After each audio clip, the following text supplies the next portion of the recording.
Thank you, Barry. To celebrate 250, we welcome for one more appearance, Tony Amos. Tony, with his job commitments, can no longer be with us on a regular basis, but we have coaxed him back for one more weekly political roundup. Tony Amos, welcome back. Welcome Hello, back. Jared. I think goes on for show 250. 250, quite remarkable. But 250 shows, Jared, and you can count that far. That's remarkable. All the very best. Thank you, Tony. Now, Tony, thank you for coming back for this one appearance. My pleasure, Jared. Good to see you. Now, we said good to see you, and good to see you've maintained your same hairstyle.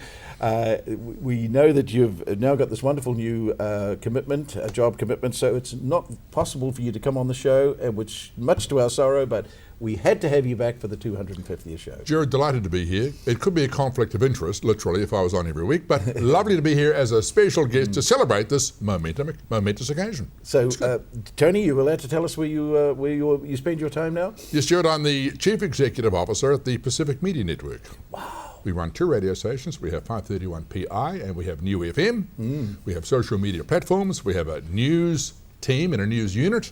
And we've just launched a brand new magazine called Pink Coconut. Have a look. Google Pink Coconut magazine and see what you think. It's what I do now. It's good, Jared. It's a lot of fun. I'm the luckiest boy in town, some would say. I certainly do.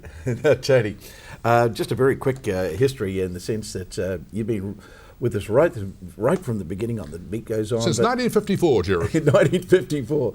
But your political background, remind our baby boomer viewers that it was your dad that really... Oh, my political background, Jared. Yeah. I voted social credit once. I was the vote. Tell us about your dad. I grew up in some would say a political household, a political family. Dad was an MP, became a cabinet minister, Minister of Education, Pacific Island Affairs and those things. His name was Phil Amos? It still is Phil, but he's no longer with us. Of course, he passed away in 2007. My mother, Jill, was and is an active political person. And Mum was involved more in other areas of politics, like local body politics. So she was a Manukau City Councillor, she was on the Auckland Regional Authority, on the Auckland Health Board, and those things too. And is still very involved herself. So growing up, Tony... I did the immersion course, Jared. You did the immersion course. Yep. And that's why you became our weekly political reporter. And it's also, more importantly, why I had no desire to become a politician. Tony... we always used to say, politics, Tony.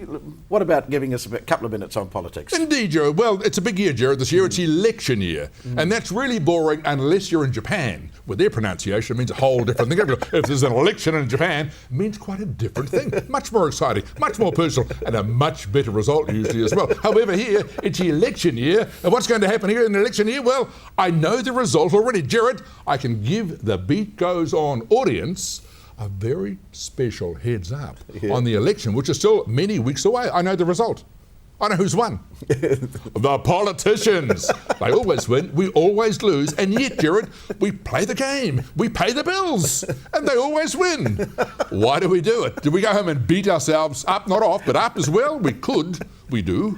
We have politicians. They're very expensive entertainers, aren't they? When you think about it, and what's the point? I mean, let's face it, Jared, in all honesty, the major problems and ills of the world are caused by conglomerates and the corporate world. And we know that. And yet when it comes to complaining about the problems they cause, we direct it to the government. They're like the complaints about. They can't do anything. They can't do anything about the corporate ills. So, it's a dead end. For us voters, we got this cul-de-sac called government. There's our complaint. What happens? Nothing. Regardless of who it doesn't matter if it's Green or big fat Germans. Doesn't matter who the politicians are. The result is always the same. It's quite remarkable. Do you know, Jared, I started voting in 1972. Had my first vote in 1972. And I recall the issues of the day. They were housing, unemployment, health, education, infrastructure, interest rates. Yeah. 42 years ago. And what's happened since then? 3/5 to 5/8 of not a lot, because the same issues keep coming up and we keep voting. What on earth are we doing? Why do we put these people in there? To entertain us, I hope. Do they entertain us? Not very well. They're not very good. We need better entertainers in Parliament. They're either dying off or getting chucked out for being crooks. We need better people in Parliament. That'll be a start. Oh, Tony, that is so right, isn't it? Nothing's changed in 42 years. But we have a new friend going through a bit of problems at the moment, young David. Young David who? Exactly. Oh, David Cunliffe, you mean? Oh, yes, yeah. Poor David. Got a memory problem. Well, mate, he's a lame duck, isn't he? Eh? I mean, David Cunliffe, the Labor Party, in its wisdom, there's a misuse of a word, but before they chose this new leadership thingy, whatever it is, they changed the rules in the Labor Party so that, see, traditionally the caucus votes for the leader, which makes sense. The MPs vote for their leader. Makes a lot of sense. The leader's going to lead the MPs, so let them vote for it. Oh no, not according to the Labor Party. We can complicate things even further and make our chances of becoming government again even more remote. Let's split the vote between the members. Yes, we can interrupt their knitting and denim growing and yogurt making, and the caucus. So what happened? The yogurt growers and denim growers, they did, and the macrame makers, there were still some, they voted for David Cunliffe. But the caucus didn't. So we had about 70% of membership voting for Cunliffe and about 30% of caucus voting for Cunliffe, so he became the leader of caucus. How does that work? Well, that's the Labor Party way of not winning an election. Very clever, you see. Don't take the responsibility if you can't handle it, and clearly that's their role. So Cunliffe is in there as a lame duck, no support at all from his caucus, or what's left of it, and of course he's going nowhere, mate. Meanwhile, the current government will ride uninhibited back into power, if that's what it's called. We voters have this wonderful pleasure now of choosing again this big decision we must make before the election. Would it be Coca-Cola or Pepsi-Cola? It's a difficult challenge, isn't it, eh? But we've got Lila on the job now, Lila and Kim. Oh, look, it even gets more bizarre, doesn't it, eh?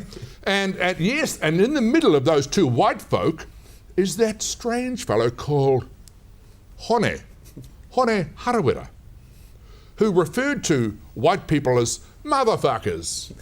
Now he's in bed with them. Well, maybe he's taken his own terms, literally. And of course on the global stage, Jared, there's action out there in the world. Oh yes, there's all sorts of good things happening there. Do you know, right now, America is considering whether or not to go with forces into Iraq. Who would have thought, eh? Jared, nothing changes in the world. Fortunately, I suppose, because who are these people? We call them politicians. Why do we have them? That's the big question.